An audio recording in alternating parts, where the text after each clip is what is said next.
Hello students, welcome to online platform of MGCI Fighter 2.0 Perfect Scorer for Biology। आज हम start करने वाले हैं मॉलिक्यूलर बेसिस ऑफ इनहेरिटेंस, जिसमें हम जेनेटिक्स को मॉलिक्यूल के लेवल पर जाके समझेंगे। दैट इज जेनेटिक मटेरियल हम सब जानते हैं, या तो डीएनए हो सकता है या आरएनए हो सकता है। दोनों के स्ट्रक्चर्स में क्या डिफरेंसेस है, क्या सिमिलैरिटीज है, दोनों में ऐसा क्या है जो सबसे ज्यादा स्टेबल है और क्यों स्टेबल है, ये सारे रीजंस हम पता करेंगे। जेनेटिक मटेरियल की डिस्कवरी कैसे हुई, कब हुई, और जेनेटिक मटेरियल का नेचर या केमिकल नेचर कैसे पता चला। इस चैप्टर में आपको पूरा डिटेल हम बात करेंगे, and including the human genome project. तो आगे बढ़े।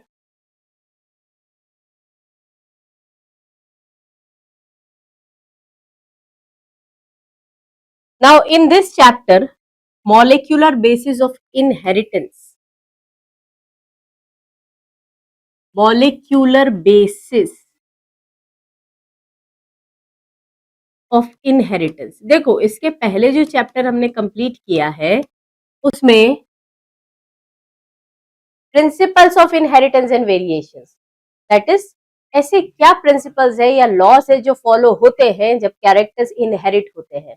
बट इन कैरेक्टर्स को इनहेरिट करने के पीछे कोई सोर्स होगा, कोई ऐसा रीजन होगा जिसके कारण से हमारे कैरेक्टर्स पेरेंट से हमारे अंदर इनहेरिट होते हैं।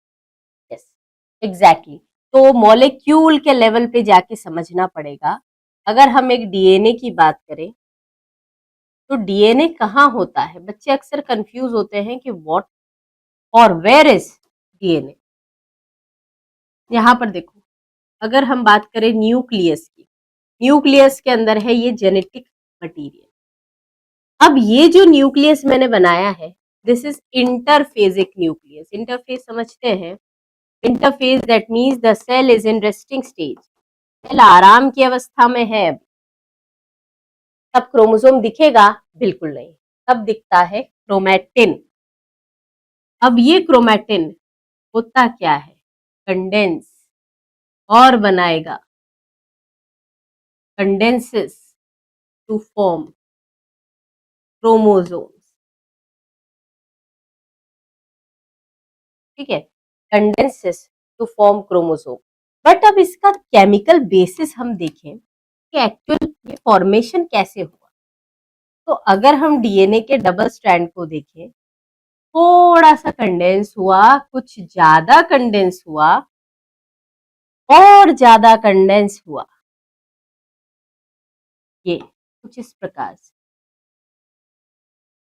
देखो, दिस इज व्हाट डीएनए, मतलब जेनेटिक मटेरियल। अभी हम जो समझ रहे हैं, अभी आप जानते हैं, इसलिए आप बोल सकते हैं कि genetic material DNA. This is loosely coiled या loosely condensed, so this is euchromatin. This one is heterochromatin and this is chromosome. ठीक है, अब यहाँ पर हम देखें कि ये जो जेनेटिक बेसिस इसे हमने बोला है, दो चीजों के बारे में बात करी है एनसीईआरटी में, डीएनए, आरएनए। इन दोनों को क्या बोलते हैं? Combinedly they are known as nucleic acid. क्यों न्यूक्लिक एसिड बोला गया? Because they are present in nucleus and they are acidic in nature. यहाँ पर अगर हम बात करें डीएनए की, तो एनसीईआरटी एक टर्म यूज करती है डीएनए के लिए, प्यूटेटिव। प्यूटेटिव मीन्स फेमस, बड़ा फेमस जेनेटिक मटेरियल है डीएनए। ऐसा शायद ही कोई पर्सन होगा एजुकेटेड देन डीएनए के बारे में उसे नहीं पता। हर कोई ऑर्गेनिज्म जो डीएनए अपने अंदर रखते हैं, हाईली डेवलप्ड या कॉम्प्लेक्स ऑर्गेनिजम्स, उनके बारे में हम जानते हैं। ठीक है, तो DNA is most putative, this is stable, this is hereditary in most of the organism. अभी हम ये इंट्रोडक्शन में देखेंगे। अगर हम आरएनए की बात करते हैं तो आरएनए का मेन रोल क्या है? Catalytic. Main role is catalytic. Next, this RNA performs the function of protein synthesis. ये आरएनए क्या करवाता है? प्रोटीन चेन बनवाएगा। कैटेलिटिक है, एंजाइमेटिक एक्शन भी करता है, पर क्या हेरिडिटरी भी है? बिल्कुल है। In some viruses, in some virus it is hereditary. तो अगर देखा जाए कि डीएनए और आरएनए में से आप किसका यूज करेंगे अगर आपको जेनेटिक इंफॉर्मेशन को स्टोर करना है, किसका यूज करेंगे अगर आपको जेनेटिक इंफॉर्मेशन को ट्रांसमिट करना है? देखो, स्टोर के लिए तो वही लोगे जो सबसे ज्यादा स्टेबल है, तो यहां पर हो जाएगा डीएनए, यहां हो जाएगा। चले अब इंट्रोडक्शन देखें मॉलिक्यूलर बेसिस में। एनसीईआरटी क्या बोल रही है? In the previous chapter, that is principles of inheritance की बात कर रहे हैं, you have learned the inheritance patterns and the genetic basis of these such patterns at the time of Mendel. Factors का नेचर नहीं पता था, ये ड्रॉबैक था मेंडल का। The pattern of inheritance was not clear. Over the 100 years, the nature of putative, लिखा है ये शब्द, most famous, putative genetic material was investigated, culminating in the realization that DNA, deoxyribonucleic acid, is the genetic material for at least, सबके लिए है क्या? नहीं, for at least majority of organisms. In class 11th you have learned that nucleic acids are polymers of nucleotides. हाँ, कहाँ पढ़ा था हमने ये? Biomolecule. deoxyribonucleic acid and ribonucleic acid are the two types of nucleic acids. ठीक है? DNA acts as genetic material in most of the organisms. RNA, though it also acts as genetic material in some viruses, कुछ viruses में genetic material जैसा काम करेगा, mostly क्या काम है इसका? मैसेंजर जैसा। RNA has additional role as well, जैसे अडेप्टर, अभी हम बात करेंगे अडेप्टर मॉलिक्यूल किसे बोलते हैं। तो as an adapter means attachment के लिए स्ट्रक्चरल रोल है और कैटेलिटिक रोल।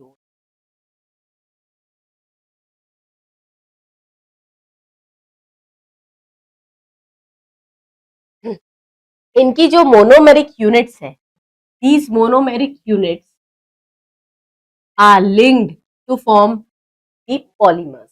यहाँ पर एक यूनिट जिसे हम बोलेंगे न्यूक्लियोटाइड, वो न्यूक्लियोटाइड बहुत सारे रिपीटेड यूनिट बना के एक स्ट्रैंड बनाएगी जिसे हमने बोला polymers. Now the process of making RNA from DNA, that is transcription, the genetic code that determines the sequence of amino acids in protein, the process of protein synthesis, translation, and elementary basis of their regulation. यहाँ पर याद रखना है आपको, ये जो sequence है RNA पे, जो कोड्स हैं वही कोड्स डिसाइड करेंगे किस प्रकार का प्रोटीन बनेगा। The determination of complete nucleotide sequence of human genome during the last decade set a new era in genomics.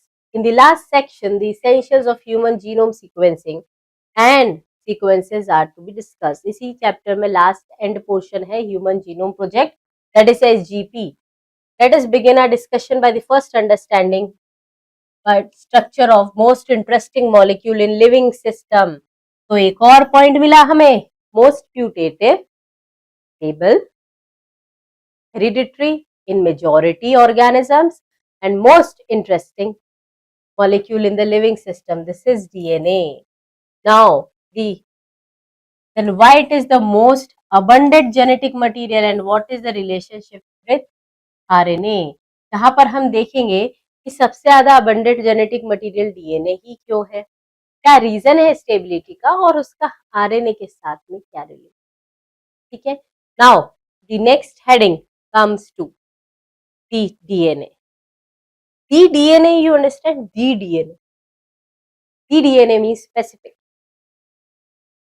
Identity है, specific identity है, not as common as the other macromolecule. यहाँ पर एक DNA का basic flowchart हम देख लें.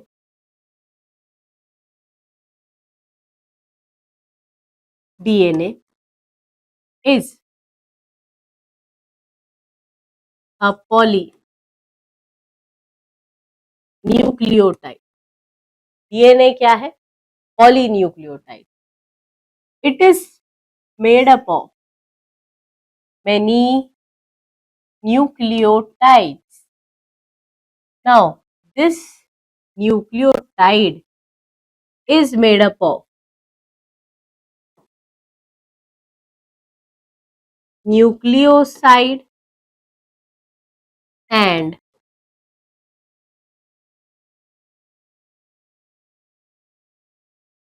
ठीक है, न्यूक्लियोसाइड एंड फॉस्फेट. नाउ अब ये समझ में आया कि बहुत सारे पॉलीमर, बहुत सारे रिपीटेड यूनिट का स्टैंड दैट इज पॉलीमर, उसके अंदर है न्यूक्लियोटाइड. अब न्यूक्लियोटाइड दो चीजों से बना है, दो यूनिट्स है इसके, न्यूक्लियोसाइड एंड फॉस्फेट. यहाँ पर ये जो फॉस्फेट है, this is in the form of PO4 3-. इसके कारण से चार्ज आ जाता है नेगेटिव और केमिकल नेचर हो जाता है एसिडिक. न्यूक्लियोसाइड, अब न्यूक्लियोसाइड देखना, इस न्यूक्लियोसाइड में नाइट्रोजनस बेसिस या बायोमोलिक्यूल्स में भी देखते हैं नाइट्रोजनस बेसिस और शुगर है डीऑक्सी राइबोज. ठीक है, तो deoxy ribose sugar. Nitrogenous bases दो टाइप की, फर्स्ट है purine, another one is pyrimidine.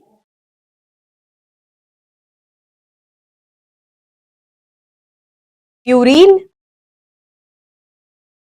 छोटी स्पेलिंग बड़ा साइज.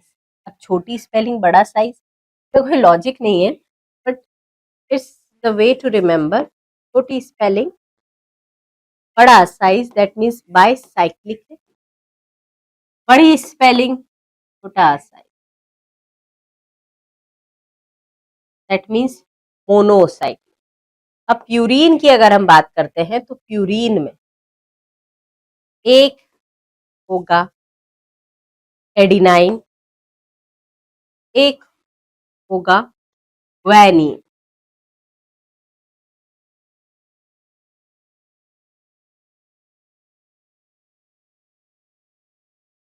ठीक है, ए बी. पिरिमिडीन में अगर हम देखें तो साइटोसिन और thymine. Y comes in Y. देखो पिरिमिडीन में वाई है, साइटोसिन में वाई है, थाइमीन में वाई. ठीक है, तो ये जो डीऑक्सी राइबोज शुगर है, this is lighter than ribose sugar, क्योंकि डीऑक्सी मतलब एक ऑक्सीजन हट चुका है, जा चुका है. लाइटर देन राइबोज शुगर ये पेंटोज है. ठीक है, तो this is about the DNA. DNA composition देखा हमने. अब डीएनए को अगर स्ट्रक्चरली हम देखना चाहें तो this is a double helical structure. ठीक, अब इस डबल हेलिकल स्ट्रक्चर में आप देख सकते हैं वन हेलिक्स और one pitch. This is one pitch और हेलिक्स. बेटा ये हेलिक्स या पिच की बात कर रहे हैं तो ये एक पिच या हेलिक्स कौन से डीएनए के बारे में बोला जा रहा है? This is B DNA, biological DNA, B और बायोलॉजिकल डीएनए। क्लियर है? यहाँ पर होंगे नाइट्रोजनस बेसिस, यहाँ पर नाइट्रोजनस बेसिस है। अगर हम एक हेलिक्स या एक पिच की बात करते हैं तो इसमें नियर अबाउट कितने नाइट्रोजनस बेसिस या न्यूक्लियोटाइड्स हैं? देखो,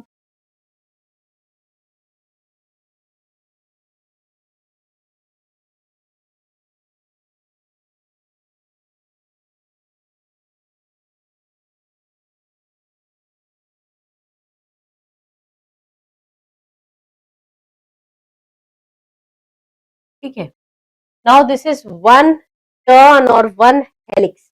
तो अगर इस हेलिक्स की हम बात करते हैं तो इस हेलिक्स के अंदर आपको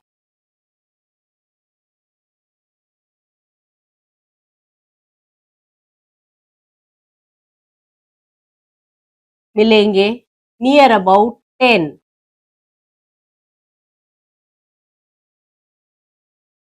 ठीक है। यूनिफॉर्म डिस्टेंस होता है वैसे उसमें। तो नाइट्रोजनस बेस पेयर्स या न्यूक्लियोटाइड्स, ये पूरा कितनी न्यूक्लियोटाइड्स हो गई एक पिच में? 10 न्यूक्लियोटाइड्स।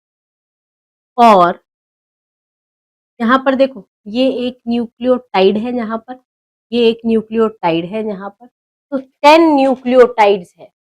अब अगर 10 न्यूक्लियोटाइड्स है तो दो न्यूक्लियोटाइड्स, कंसेक्यूटिव न्यूक्लियोटाइड्स के बीच का डिस्टेंस अगर पता करना है, ये दिस विल कम एज, देखो इसकी पिच लेंथ पता है आपको 34 एंगस्ट्रॉम या फिर 3.4 नैनोमीटर्स।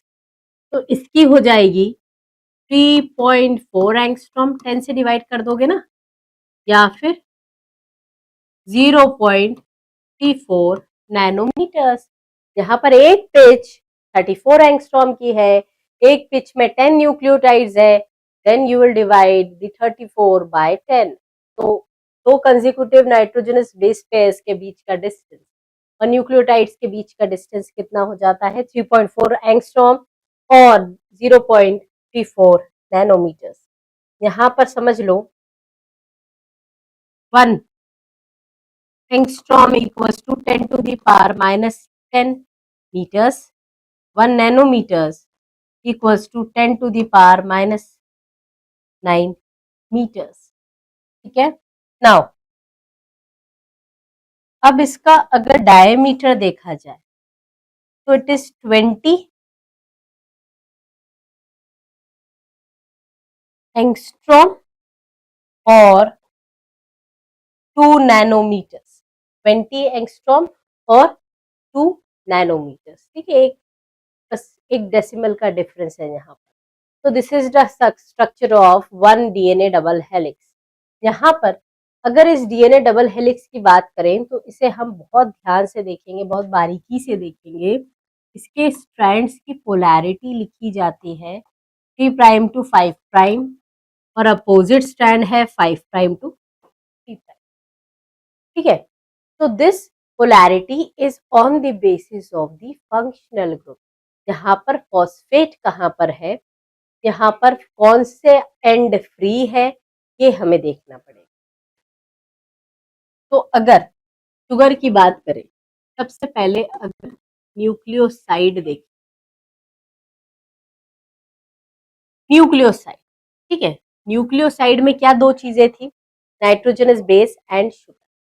यहाँ पर देखिए हम, ये इस प्रकार की एक शुगर है।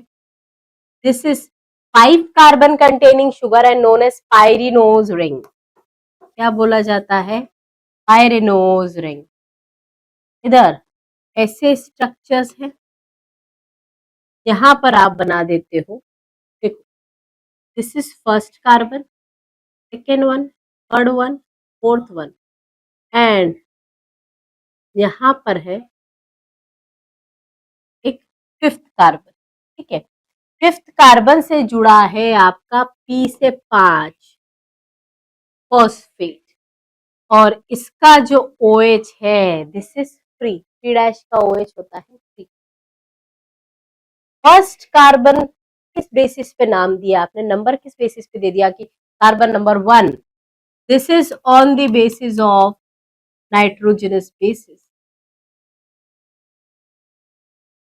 नाइट्रोजनस बेस जिस कार्बन से अटैच्ड है उसी से हम काउंटिंग करते हैं, एंड काउंटिंग शुड बी ऐसी होगी बिकॉज ऐसे तो ऑक्सीजन आ गया ना बीच में, तो counting should be lock, right. तो ये एक स्ट्रक्चर हो गया आपका न्यूक्लियोसाइड, प्लस आपने क्या जोड़ दिया, फॉस्फेट, ठीक है।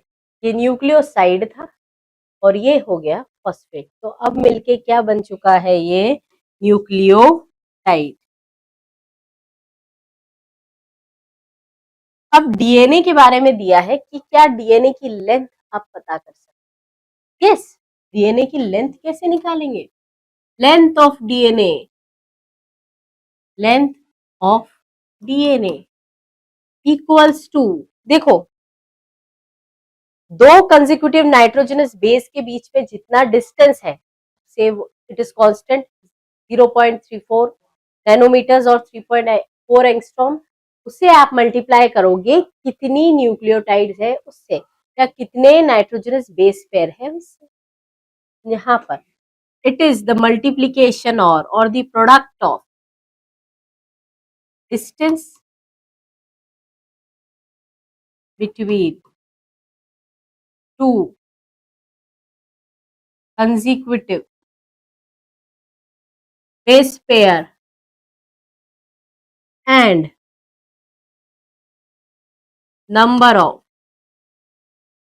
base pair, ठीक है। नंबर ऑफ बेस पेयर बोले या नंबर ऑफ, देखो बेस पेयर्स है, जैसे फॉर एग्जांपल बच्चा अक्सर इसमें कंफ्यूज हो जाता है कि यार ये एक न्यूक्लियोटाइड है, यहाँ ये बॉन्ड बनाएगा दूसरे न्यूक्लियोटाइड से, ठीक है। तो यहाँ पर ये होंगे बेस, ये होंगे बेस, और ये पूरा क्या है, बेस पेयर, ठीक है। तो एक अगर न्यूक्लियोटाइड की बात करें तो एक न्यूक्लियोटाइड तो यहीं पर हो जाएगा ना, जितना नंबर ऑफ बेसेस है उतना ही नंबर ऑफ न्यूक्लियोटाइड्स होगा। टोटल नंबर ऑफ न्यूक्लियोटाइड्स कैसे निकलता है, total number of nucleotides equals to total number of bases, ठीक है। टोटल नंबर ऑफ न्यूक्लियोटाइड, अरे ये न्यूक्लियोटाइड है ना, तो जितनी न्यूक्लियोटाइड एक बेस उससे अटैच्ड होती है, तो जितनी न्यूक्लियोटाइड होगी उतनी ही क्या होगी, नंबर ऑफ बेसेस। और अगर हम बेस पेयर से रिलेट करें तो क्या फॉर्मूला होगा, number of nucleotide equals to 2 into number of base. तो अगर बेस पेयर का नंबर दिया है तो उसे आप डबल करेंगे बेस पेयर का नंबर, जैसे यहाँ पर 2 है, 2 बेस पेयर है कि एक base pair, this is 1 base and this is 1 base. अब यहाँ पर पेयर बोलूं तो एक बेस पेयर है, ठीक है। अब इस एक बेस पेयर से मुझे निकालना है कितने न्यूक्लियोटाइड्स है, तो न्यूक्लियोटाइड्स निकालने के लिए आप बेस पेयर में किसका मल्टीप्लीकेशन करोगे, इंटू 2।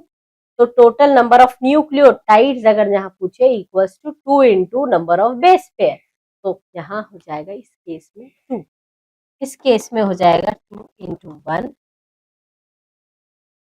ठीक है। So this is very important, and this length of DNA क्या ये सभी ऑर्गेनिज्म में सेम है, नहीं, कैरेक्टरिस्टिक ऑफ ऑर्गेनिज्म, या फिर हम बोल सकते हैं एक स्पीशीज का कैरेक्टरिस्टिक है ये डीएनए की लेंथ। डीएनए की लेंथ कैसे पता करोगे, कैसे कैलकुलेट करोगे, इसके क्वेश्चंस भी हम आगे सॉल्व करेंगे, ठीक है। Now let's see DNA of some organism, देखो यहाँ एनसीईआरटी आपको बताती है ये paragraph. Now DNA, DNA is a long polymer of deoxyribonucleotides. The length of DNA is defined as number of nucleotides बोल दो, या फिर a pair of referred as a base pair. ठीक, now this is also characteristic of an organism। देखा हमने अभी, length of DNA is characteristic of an organism. For example यहां देखो दिया है बैक्टीरियोफेज के बारे में, तो हम बैक्टीरियोफेज पाई क्रॉस 174, इनके पास में कितनी बेस पेयर है, देखो बेस पेयर गिवन एज पाई है 555, तो 5 याद रखना, 5 3 5 + 3 इज 8, 5 3 8 हो गया। अब क्योंकि यहाँ पर आपको दिख रहा है तो सर्कुलर है, मतलब ये डीएनए कैसा है, सर्कुलर है, और ये सिंगल स्टैंडर्ड है। तो सिंगल स्टैंडर्ड अगर होगा, एक स्टैंड होगा, तो 5 में 1 प्लस कर दो, क्या बनेगा 8। तो 5 3 8 6 यहाँ पर बेस पेयर नहीं लिखा है, यहाँ क्या लिखा है न्यूक्लियोटाइड, क्योंकि जितने न्यूक्लियोटाइड होंगे उतने टोटल बेसेस होंगे, पेयर तो होगा ही नहीं ना, डबल स्टैंड नहीं है। नेक्स्ट है बैक्टीरियोफेज लैम्डा। देखो लैम्डा कैसे बना रहे हैं, ऐसा लैम्डा फेज है। अब लैम्डा फेज में दिख रहा है आपको लीनियर है,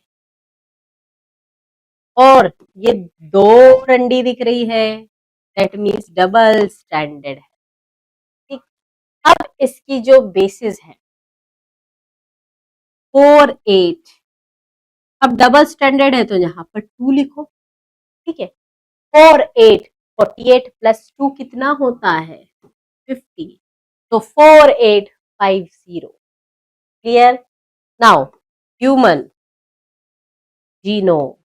अच्छा एक चीज और ध्यान रखना, ये 48502 जो लिखा है ये बीपी है, बेस पेयर, क्योंकि डबल स्टैंडर्ड है इसमें डीएनए। ह्यूमन जीनोम दिया है, जीनोम का मतलब क्या होता है बेटा, हैप्लॉइड सेट ऑफ क्रोमोसोम।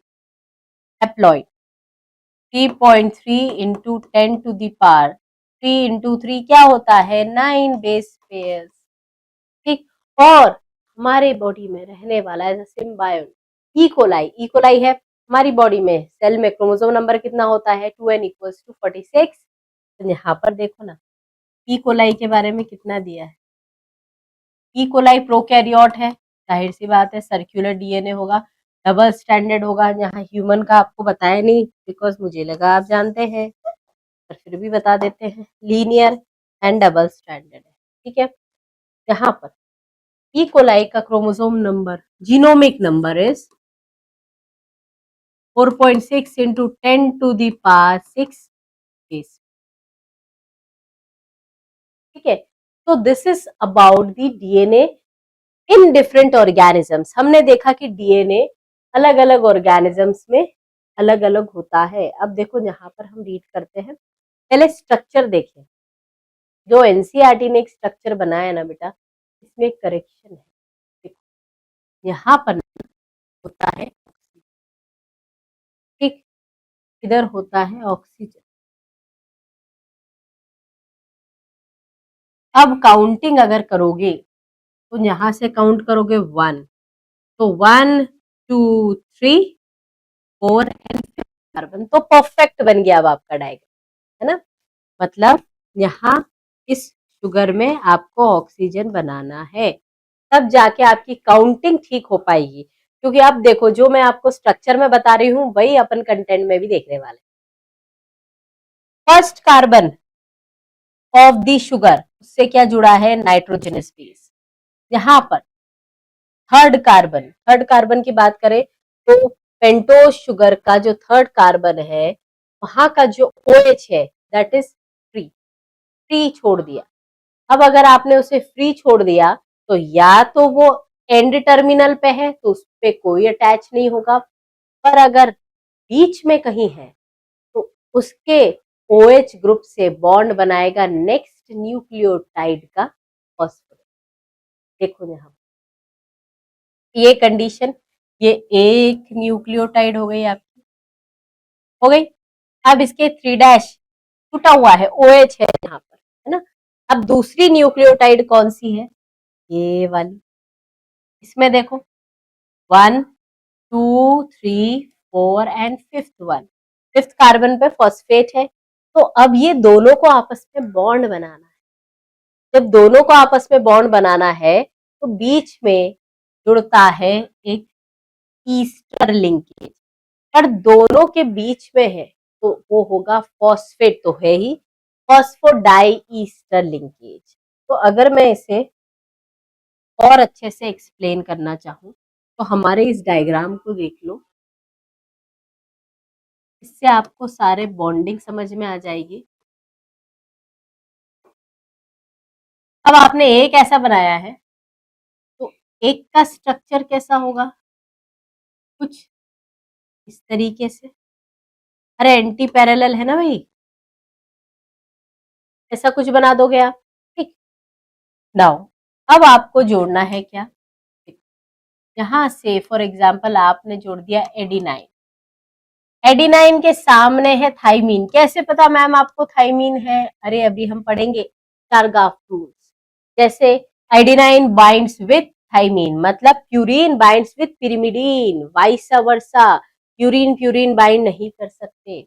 अब ये एक, ये दो, ये तीन, ये देखो इसका फ्री फंक्शनल ग्रुप था, this is fourth one, this is fifth carbon, इससे पी है।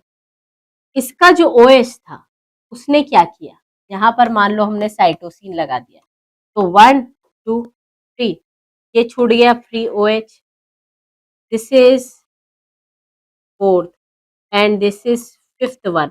अब ये जो फॉस्फेट है ये इसके साथ भी लिंकेज बनाता है, फॉस्फोरिक एसिड है। तो जब एसिड की बारी आई, एसिड एक एल्कोहलिक ग्रुप से, जहां पर क्या है शुगर है, शुगर में OH होंगे, एल्कोहलिक ग्रुप से मिलता है तो ईस्टर लिंकेज बनता है। तो दिस वन, यहाँ पर देखो दिस वन इज फॉस्फोईस्टर। अब ये जो बॉन्ड बन रहा है ये क्या होगा, फॉस्फो डाई ईस्टर। की कैलकुलेशन भी मैं आपको बताऊंगी, नंबर ऑफ बॉन्ड्स कैसे कैलकुलेट करना है। फॉस्फोडाई ईस्टर बॉन्ड है ना, यहाँ पर तो फॉस्फेट ग्रुप अटैच्ड है, बट इस न्यूक्लियोटाइड्स को भी तो जोड़ के रखना पड़ेगा। Now these are the hydrogen bond. Similarly ये होगा एन ग्लाइकोसिडिक लिंकेज, कैसा है, N glycosidic linkage. N means what, nitrogen, ठीक। अब देखो बेटा, जैसा सिमिलर आपने यहाँ पर बनाया ना वैसे ही यहाँ इस एंड पे भी होगा, बट क्योंकि ये फिफ्थ डैश है, अब देखना यहाँ एंटी पैरेलल क्या होगा, 1 2 3 4 और इधर पांचवें कार्बन पे फॉस्फेट, ये थर्ड में OH छूट गया तो इसकी पोलैरिटी हो गई फ्री एंड है, दिस इज 3' यहाँ पर के सामने लग जाएगा, साइटोसिन से बॉन्ड बनाएगा ग्वेनिन, ट्रिपल बॉन्ड। अब ये हो गया 1 2 3 4 एंड फिफ्थ। अब ये फिफ्थ से जुड़ा है फॉस्फेट तो ये हो गया 5' now this will make a bond. तो ये हो गया आपके न्यूक्लियोटाइड्स, DNA का स्ट्रक्चर। ऐसी रिपीटेशन होती जाएगी, मोनोमरिक यूनिट न्यूक्लियोटाइड रिपीट होता जाएगा तो पॉलीन्यूक्लियोटाइड बनता जाएगा। तो ये बॉन्ड्स हमें ध्यान रखना है। एनसीईआरटी एक शब्द यूज करती है moiety, moiety means molecule. Where is the phosphate moiety attached, देखो कहां पर फॉस्फेट अटैच्ड है, फिफ्थ कार्बन, फर्स्ट कार्बन पे नाइट्रोजन बेस अटैच्ड है। तो यहाँ पर हमें देखना पड़ेगा, आपकी एनसीईआरटी क्या कंटेंट को ऐसे ही एक्सप्लेन करती है। देखिए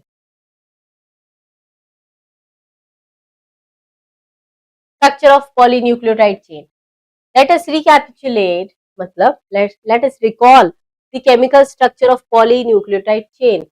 A nucleotide has a 3-component nitrogenous base pentose sugar. RNA के केस में राइबोज है और डीएनए के केस में deoxyribose.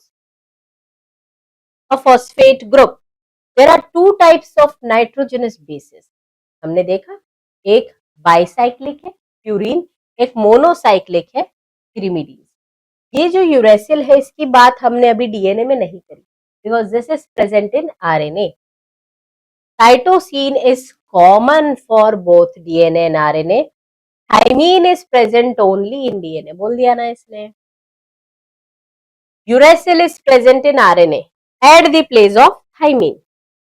A nitrogenous base is linked to OH of first carbon of pentose sugar. 2 bond का नाम लिखा था अभी. N glycosidic linkage to form a nucleoside. Side कब बनेगा? जब फॉस्फेट जुड़ेगा. तो सच एज एडिनोसिन. अब क्या बोला आपने इसको? जब न्यूक्लियोसाइड एडिनाइन बना. एडिनाइन जो नाइट्रोजनस बेस है वो शुगर से जुड़ा, अभी फॉस्फेट नहीं आया. This is known as adenosine या डीऑक्सी एडिनोसिन. ग्वेनोसिन और डीऑक्सी ग्वेनोसिन. साइटोसिन मत बोलना बिकॉज साइटोसिन तो नाइट्रोजनस बेस हो जाएगा. दिस इज साइटिडीन और deoxy cytidine.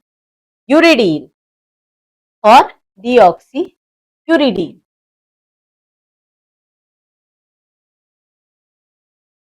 When a phosphate group is linked to the OH of 5th carbon, देखो लिखा है, of a nucleoside through phosphoester linkage. अभी हमने बॉन्ड का नाम लिखा था. फॉस्फेट और नाइट्रोजनस बेसिस के बीच में है एक शुगर. याद करो, डायरेक्टली आपने अभी न्यूक्लियोटाइड देखा था. एक न्यूक्लियोटाइड मतलब ये शुगर है, इस शुगर से एक एंड पे 5th कार्बन पे फॉस्फेट है और एक एंड पे 1st कार्बन पे नाइट्रोजनस बेस. ये सब कनेक्टेड है. तो a corresponding nucleotide will be present for deoxynucleotide depending upon the type of sugar. 2 nucleotides are linked to 3-5- phosphodiester. अभी हमने बनाया था phosphodiester linkage to form a dinucleotide. More nucleotides can be joined. तो क्या बनाएगा? polynucleotide. A polymer thus formed has a one end free. अभी हमने बात करी ना, एक एंड फ्री रहेगा. इसे हमने बोला phosphate moiety at 5' end of the sugar, which is referred as 5' end of the polynucleotide chain. Similarly, at the other end of the polymer, the sugar has a free OH of 3'. तो या तो हो सकता है 5' carbon free हो, OH of 5' carbon is free, तो उसे हम नेम कर देंगे 5' पोलैरिटी है. क्या हो सकता है 3' OH फ्री. अगर 3' कार्बन फ्री है, OH फ्री है, it is known as 3'. The backbone कौन बनाएगा? Backbone of polynucleotide chain is form due to sugar and phosphate. The nitrogenous base are linked to sugar moiety projecting the backbone. Projecting from the backbone. और कहाँ की तरफ project करती है ये? Inside, अंदर की तरफ. In RNA, every nucleotide residues has an additional OH group present. तो RNA में एक एडिशनल क्या है? OH group. और उसके कारण से RNA is highly reactive और unstable as compared to the DNA. कहाँ पर है बेटा? Second position of ribose. Also in RNA, the uracil is found at the place of thymine. Uracil is found at the place of thymine. 5-methyl uracil. याद रखना, thymine is chemically 5-methyl uracil. That means अगर आपने uracil में 5th position पे methyl group that is CH3 group को जोड़ दिया तो it will be producing thymine. और थाइमीन ज्यादा स्टेबल है. DNA as a acidic substance present in nucleus. सबसे पहले देखो इसे डिस्कवर करा था फ्रेडरिक मैशर ने in the year 1869.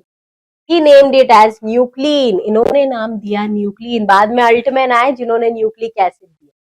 However, due to technical limitations in isolating the polymer intact, the elucidation of structure of DNA remain elusive. मतलब बहुत लंबे समय तक डीएनए के स्ट्रक्चर को पहचाना नहीं जा पाया. क्यों? Because of the limitation of technology. Now, after long time, 1953, Watson and Crick, याद रखना है, based on the X-ray diffraction data. किसने बनाया था ये X-ray diffraction data? Wilkins and Rosalind Franklin proposed a simple but famous double helix model for the structure of DNA. One of the hallmarks of this proposition was base pairing between the two strands of the polynucleotide.